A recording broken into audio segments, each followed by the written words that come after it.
Pero vuelvo a repetir, nosotros acá estamos en un planteo nuevo. Es novedoso este tema. Y por eso nosotros abrimos un poco los ojos.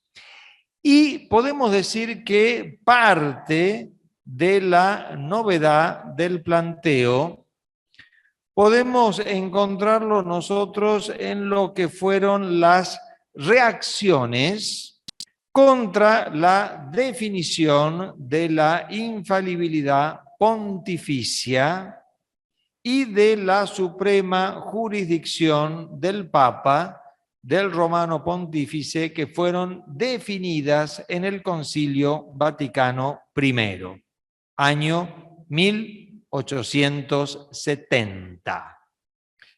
Los que han participado del curso del año pasado recordarán que todo el tema de la conciencia, en gran parte, Newman lo trató para responder a la crítica a esa definición del Concilio Vaticano I, a la crítica que se le hacía a la Iglesia Católica por haber hecho semejante definición, que según decían los ingleses de la época de Newman, hacían del Papa como una especie de Dios, porque se enseñaba dogmáticamente que era infalible en sus enseñanzas sobre la fe y las costumbres, y además se establecía que él tenía una jurisdicción y una autoridad directa y universal sobre todos los fieles de todo el mundo. Fue una definición que verdaderamente impactó. E inmediatamente, después de esa definición, se empezaron a escuchar las críticas. Yo las sigo escuchando hasta el día de hoy. Las he escuchado así en ámbitos teológicos, en ámbitos, perdón, si la escritura la hacen después agradezco, porque todo movimiento en la sala ustedes saben que a mí me distrae muchísimo. Entonces, la hacemos después, yo agradezco. Ya me distraje. Bien, decía que he escuchado en ámbitos teológicos, incluso en nuestras escuelas y demás, críticas a esa famosa definición, como diciendo que respondía a formas de pensar, de vivir propias de fines del siglo XIX, etcétera, etcétera. Es decir, como que era un hecho que tenía que ser criticado. Entonces, miremos nosotros, a los que conozcan ese momento de la historia, les será fácil observarlo. A los que no conozcan ese momento de la historia, al menos fijen su atención en ese punto. Concilio Vaticano I, Roma, 1870, definición del dogma de la infalibilidad pontificia y enseñanza de su jurisdicción directa y universal sobre todos los fieles de la Iglesia. Fue, sin duda alguna, un hecho de la historia de la Iglesia muy importante, que aclaró muchísimas cosas, pero justamente por eso, muchos lo critican y muchos se oponen a esa declaración de los, diríamos, derechos y privilegios del Romano Pontífice, del Papa, de la autoridad del Papa. Bueno, sigamos un poco con la historia. Ustedes saben que pasado el Concilio Vaticano I, entrando ya en el siglo XX, primeros años del siglo XX, surge esa herejía muy grande que tomó el nombre de modernismo, que siguió agitando las aguas. Siguió agitando las aguas y siguió, diríamos, fomentando un poco ese espíritu de rebeldía contra la autoridad constituida de la Iglesia, sobre todo personificada en la persona del Santo Padre, del Romano Pontífice. Y por un lado y por el otro soplaban los vientos de renovación. Justamente eran tan grandes todos estos vientos de renovación que venían, que al Papa Pío XII, ya a mediados del siglo XX, año 1950 aproximadamente, no recuerdo bien el año, le pareció importante aclarar ciertos temas de lo que se llama la eclesiología, es decir, de lo que es la Iglesia, aclarar qué es la Iglesia, quiénes la forman, cómo se organiza, cómo se estructura, etcétera, etcétera, en una famosa encíclica que se llamó justamente El cuerpo místico de Cristo, Mystici Corporis Christi. Una encíclica muy importante que tenía la finalidad de seguir aclarando cómo está organizada la Iglesia, cómo ha sido fundada la Iglesia, quiénes son sus miembros, cómo están organizados. No era un invento del Papa Pío XII. El tema de la Iglesia como cuerpo místico de Cristo es un tema tan antiguo que lo podemos encontrar en las mismas cartas de San Pablo. El famoso capítulo 12 de la primera carta a los Corintios, donde San Pablo hace la comparación de la Iglesia con Cristo y el cuerpo de Cristo con el cuerpo de la Iglesia, que es un cuerpo místico, o sea, no es el cuerpo físico de Cristo, no es tampoco el cuerpo eucarístico, sino que es como un cuerpo espiritual.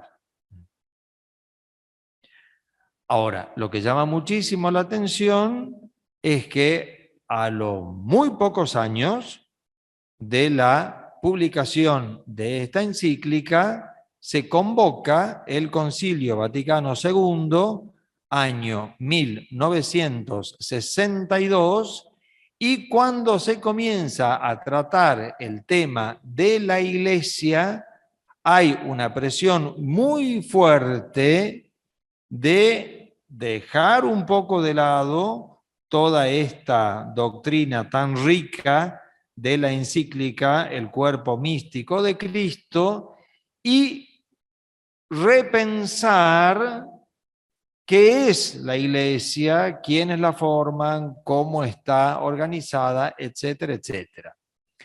Y la Constitución dogmática sobre la Iglesia del Concilio Vaticano II, que se llama Lumen Gentium, directamente elige otra imagen.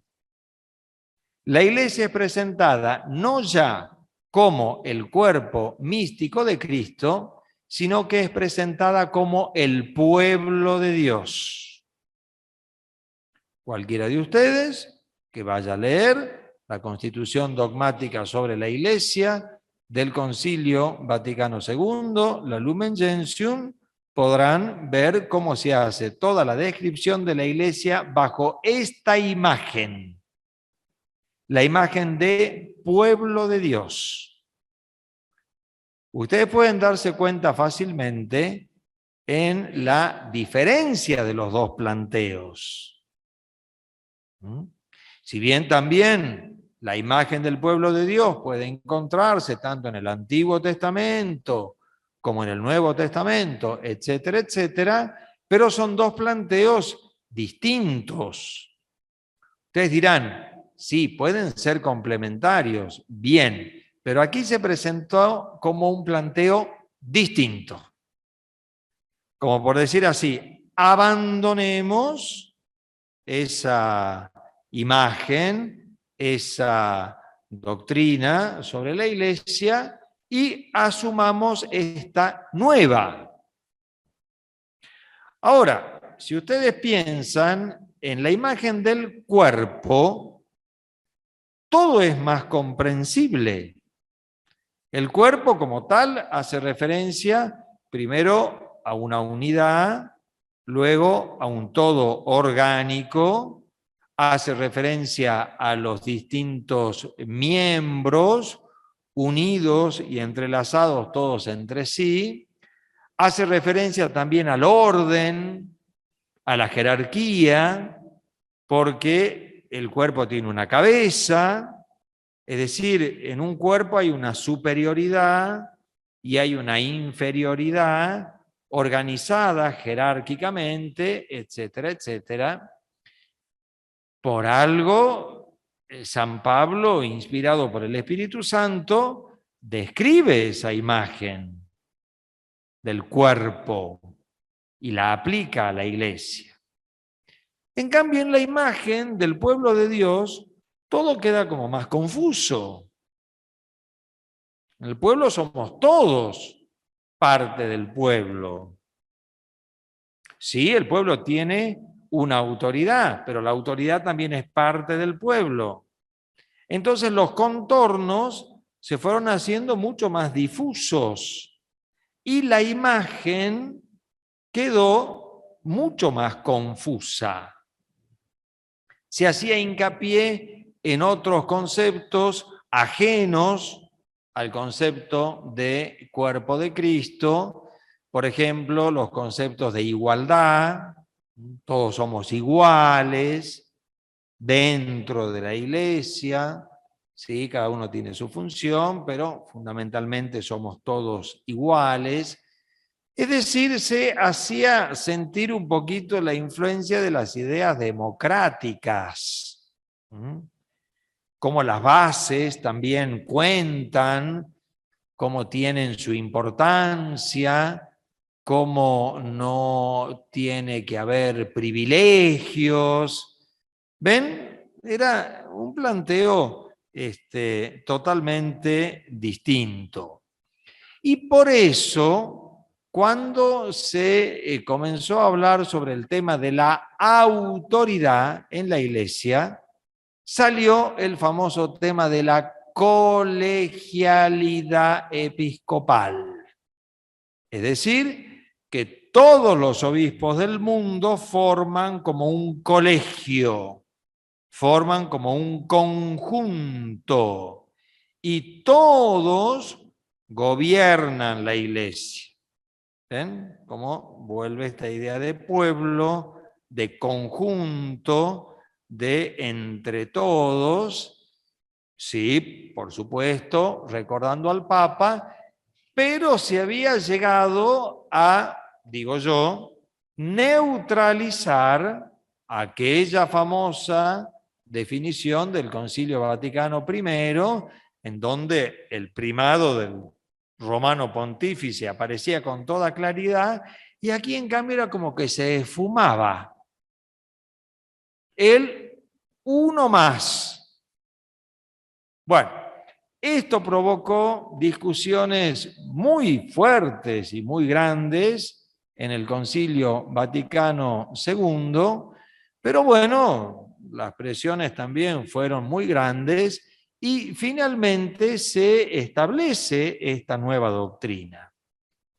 Se promulga la Constitución Lumen Gentium, pero el Papa Pablo VI, en esas intervenciones heroicas que él tuvo en el concilio, que no es el momento ahora de hablar de ellas, él hizo escribir una nota explicativa previa. Es decir, todas aquellas personas que quieran estudiar el tema de la Iglesia y leen la Constitución Lumen Gentium, antes de leerla, tienen que leer esta nota explicativa. ¿Y sobre qué es la nota explicativa? Sobre la autoridad del Papa. sobre la autoridad del romano pontífice. Han pasado más de 60 años de esa nota explicativa previa. ¿Quién la lee? Nadie. Está ahí como una pieza de arqueología. La idea había sido que triunfó la doctrina de la colegialidad. Entonces, el Papa Pablo VI, terminado el concilio, y con esta idea de que el gobierno de la Iglesia se hace entre todos y que todos los obispos gobiernan y que todos en conjunto, en forma de colegio, tienen que gobernar la Iglesia, establece lo que se llama la Asamblea del Sínodo de los Obispos. Es decir, que cada 4 años, el Papa va a convocar en Roma un sínodo sobre diversos temas, donde se va a poder ejercer esa colegialidad. Es decir, donde los obispos van a poder venir y donde van a poder intervenir, van a poder hablar, van a poder discutir, etcétera, etcétera. Pero el Papa Pablo VI le puso a esa asamblea general del Sínodo de los Obispos un carácter consultivo. Es decir, el Papa convocaba a los obispos de todo el mundo, que no venían todos, sino que eran unos elegidos de unos cuantos de los países, elegían, bueno, van unos cuantos, qué sé yo, se hablaba sobre un tema, el Papa los escuchaba a todos, y una vez que los escuchó a todos, él después, habiendo escuchado, escribía una exhortación apostólica sobre ese tema, dándole a la Iglesia las conclusiones de esa reunión. Hasta ahora se han hecho aproximadamente, creo que unas 12 o 14 reuniones de la Asamblea Ordinaria del Sínodo de los Obispos y se ha hecho alguna que otra asamblea extraordinaria. Pero, como la presión cada vez más fuerte, se veía como que estas reuniones tuvieran un carácter meramente consultivo, era poco. Era poco. Yo me acuerdo, porque yo estaba en el seminario, y le criticaron a el Papa San Juan Pablo II que esas exhortaciones apostólicas conclusivas de los sínodos las firmara solamente él. Claro, porque ven, era como volver a la autoridad suprema del romano pontífice que había sido definida, pero que nosotros queríamos redefinir. Entonces le presionaron para que él pusiera que esas exhortaciones apostólicas eran post-sinodales y que hiciera alusión en el texto de lo que había dicho el obispo tal, de lo que había dicho el obispo cual, de lo que había dicho el obispo tal, como que todos tenían que estar presentes en estas indicaciones que se daban a la Iglesia Universal. De esa manera, como ustedes se dan cuenta, se quería ensalzar la autoridad de los obispos. La idea era que el obispo tuviera como una autoridad más grande y que pudieran en conjunto quizás también presionar. Por eso es que se comenzó a darles a los obispos títulos que antes se les daba directamente al sumo pontífice, como por ejemplo vicario de Cristo, sucesor de los apóstoles, cosa que en principio no está mal porque es cierto, pero ponían de manifiesto esta nueva visión. ponían de manifiesto esta nueva eclesiología que se presentaba. Si hacemos nosotros una mirada retrospectiva, porque tenemos más de un siglo sobre todo esto, habría que ver si todo este movimiento terminó favoreciendo o amenazando la autoridad episcopal.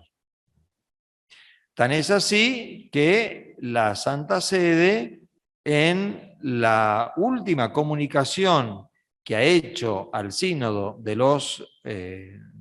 al sínodo alemán, dice justamente que allí se ha desdibujado totalmente la autoridad del obispo.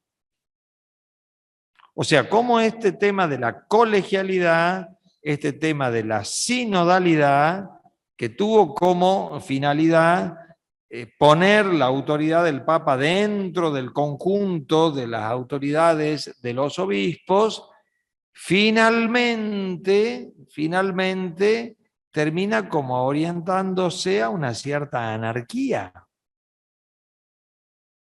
Esto es lo que ha dicho el último documento que la Santa Sede ha mandado al sínodo alemán. Bueno, ustedes saben que este sínodo alemán, del que supongo que han sentido hablar todos, porque es novedad en las noticias católicas desde hace más de un año o dos, pretende ser como un anticipo o un ensayo de lo que tiene que ser la Asamblea General del Sínodo de los Obispos del próximo mes de octubre. Como siempre, los alemanes se adelantan. Ustedes saben que es un pueblo que tiene su desarrollo, que tiene su inteligencia, que tiene sus valores, y ponen en práctica aquello que se vislumbra, que todavía no se ha instaurado en toda la Iglesia Católica, pero que ellos sostienen que a la larga se va a instaurar. Es como que ellos se adelantan diciendo, hagamos nosotros lo que después los demás nos van a imitar. Ellos han incorporado a los laicos a estas reuniones sinodales y han pasado, esto es muy importante, han pasado de ser reuniones de carácter consultivo a reuniones de carácter deliberativo. Este tema lo vamos a ver a lo largo de todo el año porque es muy importante. Muy importante. Claro, muchos ingenuamente dicen, pero qué lindo, qué hermoso, que se pueda deliberar abiertamente sobre todos los temas. ¿Es así? ¿Nosotros podemos deliberar abiertamente sobre todos los temas de nuestra fe? ¿Son temas para deliberar? Yo puedo plantear un debate, por ejemplo, sobre la encarnación de Cristo y que unos digan, no, sí, no, a mí me parece muy bien, que el otro diga, no, a mí me parece muy mal.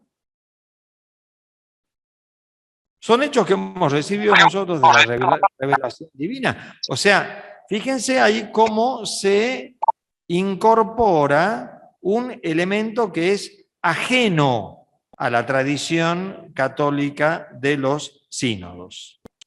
Bien, si estas reuniones son de carácter deliberativo, los obispos están allí presentes y no pasan de ser menos observadores de las propuestas y transmisores de esas propuestas a la Asamblea General. Y las propuestas pueden ser de todo tipo, como ustedes ya lo saben. Entonces, ahí tienen ustedes una primera novedad de lo que es la nueva forma de hablar de sínodo, siempre diluyendo el tema de la autoridad. Otro tema importante es que en general los sínodos trataban de temas pastorales. Y ahora, sobre todo en el sínodo alemán, se han pasado a tocar temas dogmáticos. Por poner un ejemplo, si ustedes ven los que han sido los sínodos provinciales de Lima en la época de Santo Toribio de Mogrovejo, allí se trataba, por ejemplo, cada cuánto tiempo un párroco tenía que recorrer toda su parroquia, cuántas horas él tenía que ofrecer para las confesiones, cómo sería la celebración de las misas, cómo sería la celebración de los bautismos, o sea, todos temas de carácter pastoral. Y se hablaba de todo eso. En cambio, acá se han incluido temas del dogma, como por ejemplo el sacerdocio. Si el sacerdocio tiene que ser solamente para los varones, si puede ser también para las mujeres, si pueden recibirlo hombres casados. Es decir, se han incorporado temas en estas deliberaciones que no son temas propios para tratar en un sínodo.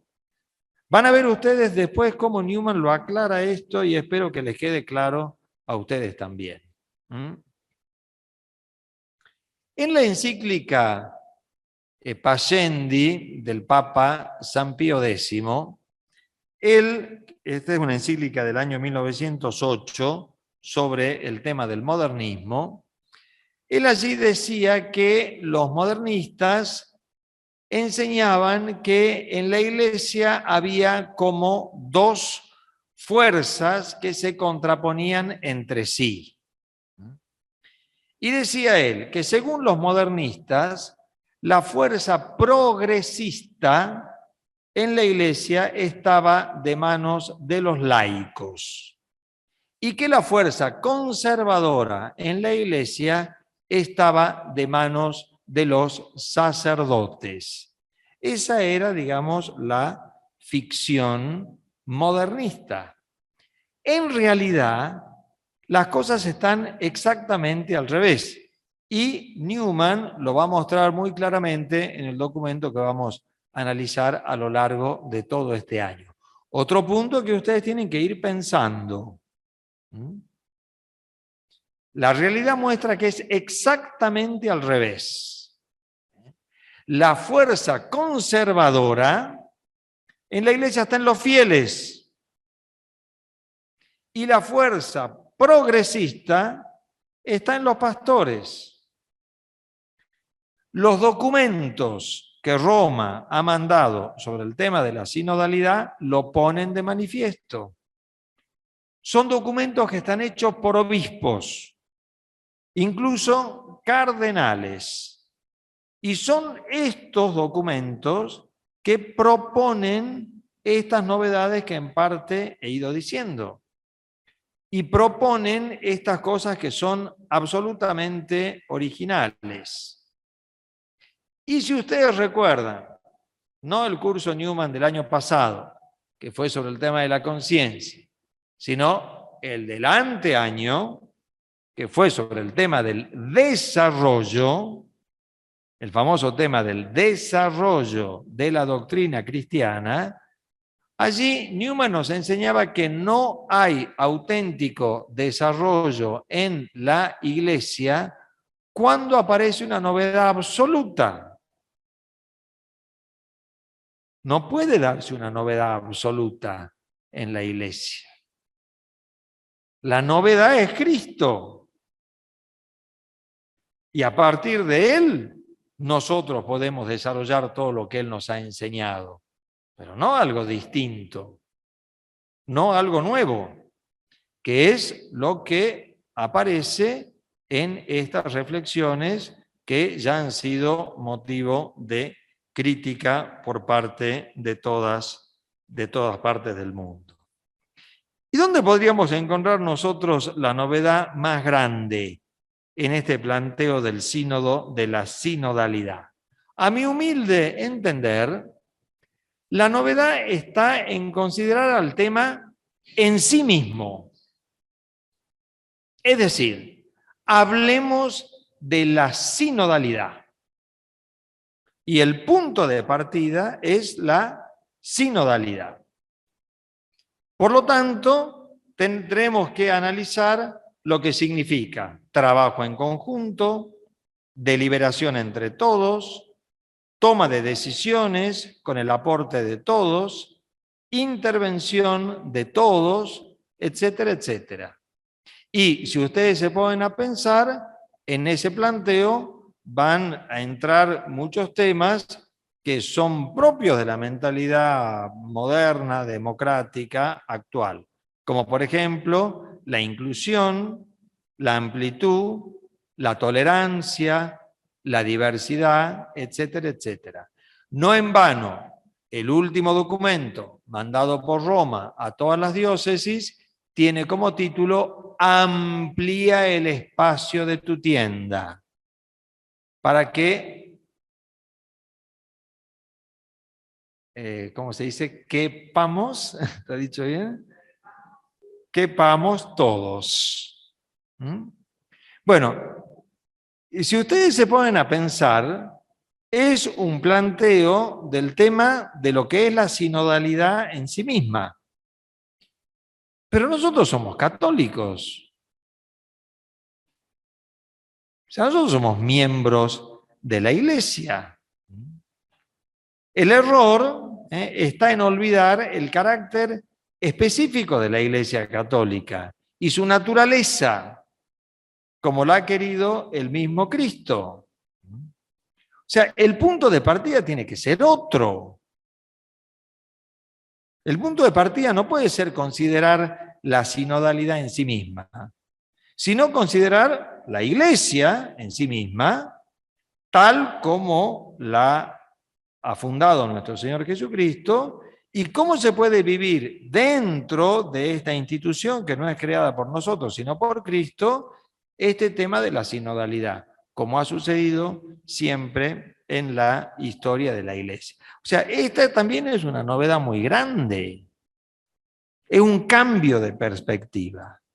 Y en este punto, y a veces uno se pone a pensar, ¿no será esta la clave? Porque en este punto entra la ideología de género, así de cabeza. Y de hecho es el tema que se discute. ¿De qué están discutiendo en el sínodo alemán? Y de todas estas cosas que son ideología de género, con la homosexualidad al centro. Entonces a veces uno se pone a pensar si en el fondo no es esa la clave para comprender. Yo les quiero leer aquí un texto que se acaba de publicar después de la muerte del Papa Benedicto XVI. Ustedes saben que él pidió que sus últimos escritos fueran publicados después de su muerte. ¿Y por qué pidió eso? Porque él dijo, no estoy en condiciones de soportar las críticas que se levantan contra mí cada vez que yo hablo. Y no estoy en condiciones de soportar el odio asesino con el que se levantan esas críticas. Usó esa palabra. Odio asesino de las críticas que se levantan contra mí. Por eso pidió que estos textos fueran publicados después de su muerte. Bien, el texto que les voy a leer es sobre la ideología de género. Y es un escrito que él le presentó al Papa Francisco después de una entrevista que había concedido el Papa Francisco. Se la mandó al Papa Benedicto para preguntarle qué le parecía. Cómo parece que hacía al principio el Papa Francisco. Lo tenía como costumbre. Y el Papa Benedicto le contesta con este texto que ahora se los leo, que yo lo interpreto como un llamado a intervenir con este tema. o sea, un llamado, una súplica a que la Iglesia dé una palabra clara sobre este tema.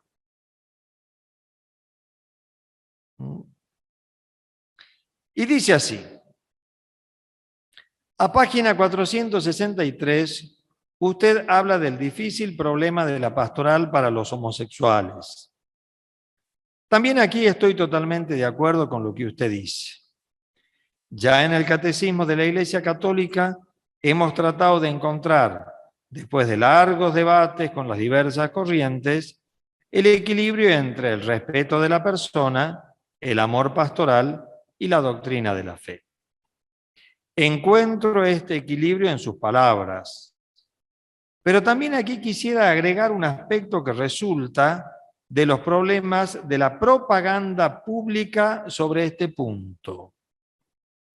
La filosofía del Gender, que es la ideología de género, que aquí está en juego, nos enseña que es la misma persona en sí misma la que se hace hombre o mujer.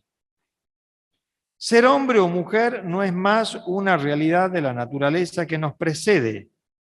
El hombre es un producto de sí mismo.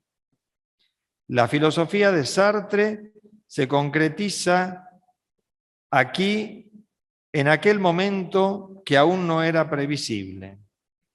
Se trata de una radical negación del creador y de una manipulación del ser en la cual solo el hombre es dueño de sí mismo. En esta propaganda no hay interés para nada del bien de las personas homosexuales, sino de una querida manipulación del ser y una radical negación del creador. Yo sé que muchas personas homosexuales no están de acuerdo con estas manipulaciones y sienten que el problema de su vida se convierte en un pretexto para una guerra ideológica. Por eso, la resistencia fuerte y pública contra esta presión es necesaria. Tenemos que hacer esta resistencia sin perder en la vida pastoral el equilibrio entre amor del pastor y verdad de fe. Un llamado, un apelo que hizo el Papa a intervenir decididamente y claramente contra esta ideología que es negación del creador. En el sínodo alemán es la base, la ideología de género. Y lo he escuchado al padre Santiago Martín, que dice que en una diócesis se ha puesto como doctrina obligatoria. Entonces, uno se pone a pensar si no es este el gran tema que está de fondo. Bueno, otra novedad que aparece en estos escritos, notable, es que se quiere poner la sinodalidad como quinta nota constitutiva de la Iglesia. Ustedes saben que nuestro Señor Jesucristo le dio a su Iglesia 4 notas constitutivas. Una, santa, católica y apostólica. Son las 4 notas que nuestro Señor Jesucristo le dio a la Iglesia cuando la fundó. Bien, ahora se le quiere agregar esta quinta. Sinodal. O sea que la Iglesia tiene que ser una, santa, católica, apostólica y sinodal. Y si esta es una nota constitutiva de la Iglesia, por lo tanto es necesaria y obligatoria. Por algo se habla de conversión sinodal. No sé si han escuchado ustedes. Tenemos que convertirnos. Se hace un traspaso de categorías que son eminentemente morales y espirituales al tema de la sinodalidad. Es decir, nosotros tenemos que convertirnos a la sinodalidad.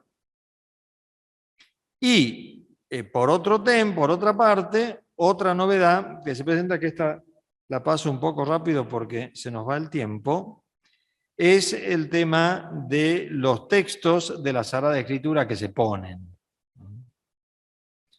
Uno los ve y son textos que están específicamente elegidos y que podrían ponerse otros textos que aparentemente los contradigan. Ustedes saben que el uso de los textos de la Sagrada Escritura no es fácil. Les habrá pasado a ustedes cuando viene algún protestante a tocarles la puerta de la casa. ¿Cómo yo puedo sacar de contexto un texto y me dice cualquier cosa?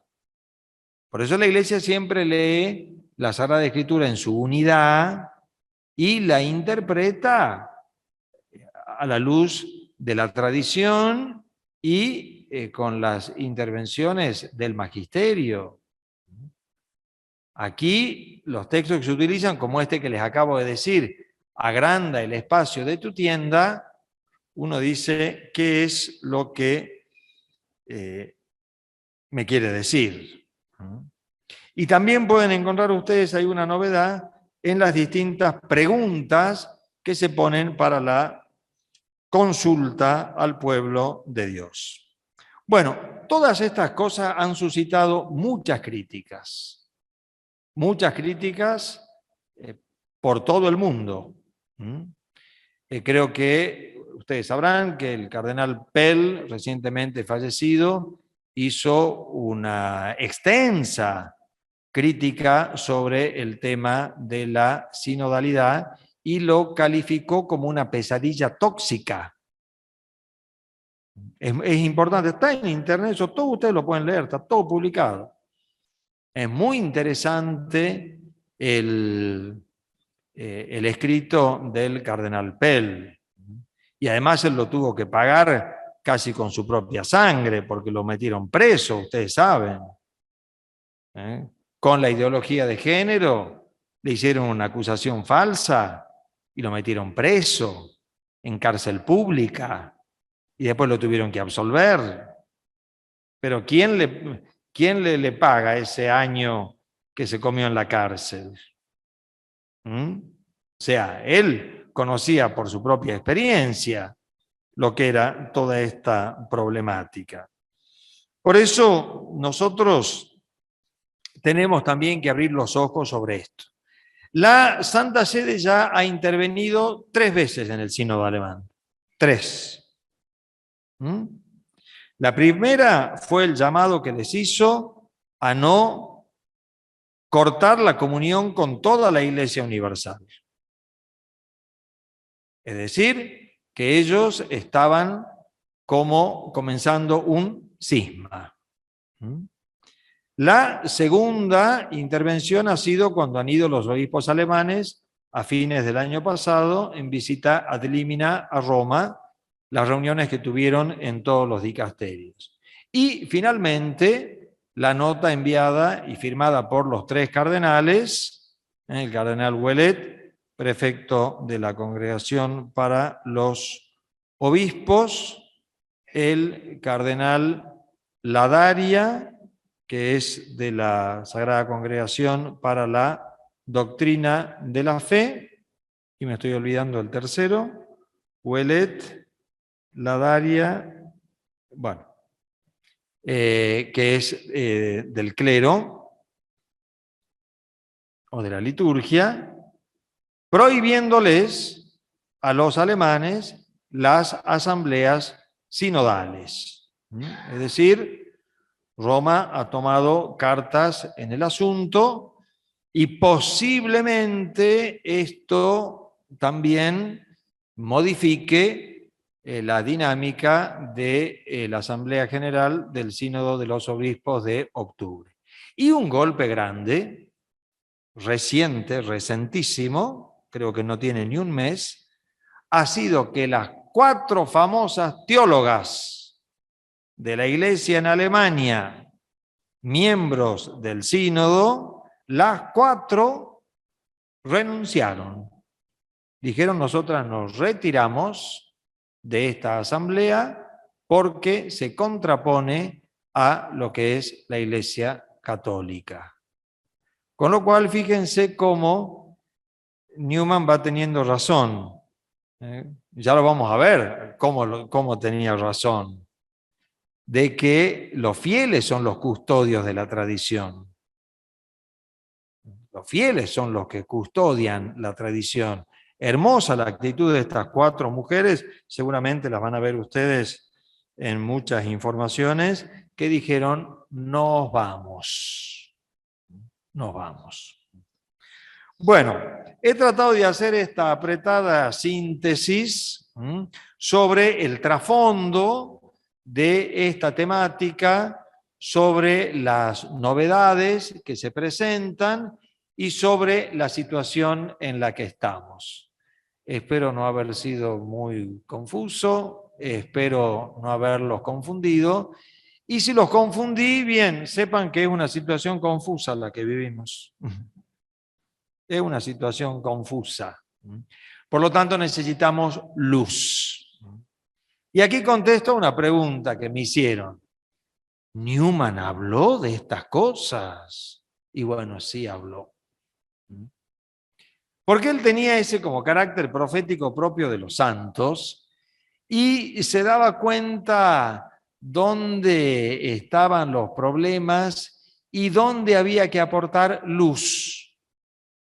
Entonces, él hizo un escrito, que lo voy a presentar en la próxima reunión, justamente sobre esta temática, en parte distinto, pero en parte igual. Por eso, en la próxima reunión, si Dios quiere, el domingo 2 de abril, que es Domingo de Ramos, voy a hablar sobre el planteo de Newman, porque él habló de esto. Voy a hacer una explicación también un poquito histórica, cómo él se encontró en una situación en la que quiso escribir sobre estas cosas, y ese escrito que le trajo a él muchos problemas en aquel momento, hoy se convierte en un faro, creo yo, que puede ayudarnos a todos a no desbandarnos y a no confundirnos y a no equivocarnos con esta nueva temática de la sinodalidad. Así que bueno, los convoco para el próximo primer domingo de abril.